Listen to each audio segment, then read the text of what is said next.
একদিন নবীজির সামনে তার মক্কার কুরাইশদের উপস্থিতিতে নবীজি তার ঘরে গেছিলেন, মেহমানদারি দাওয়াত দিছে, তো সবাই হাত ধুইছে খাইতে, নবীজি হাত ধোয় না।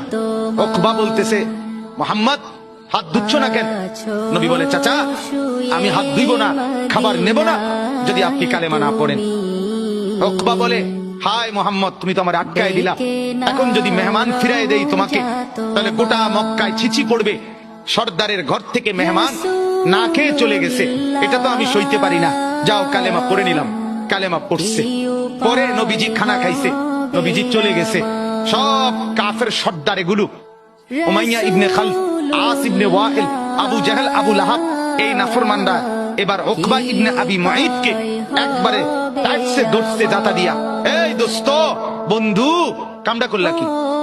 কি একসাথে বন্ধুত্ব, একসাথে চলি ফিরি, আজকে এত বছর একসাথে বন খাই, একসাথে বিড়ি খাই, একসাথে গপ মারি, একসাথে মানুষের বেডিতে দিকে পিছে পিছে হাঁটি, আজ এতদিনের সম্পর্ক আমরা সব সিটারি একলগে করি, সব বাটফারি একলগে করি, তুমি কামটা কি করলা?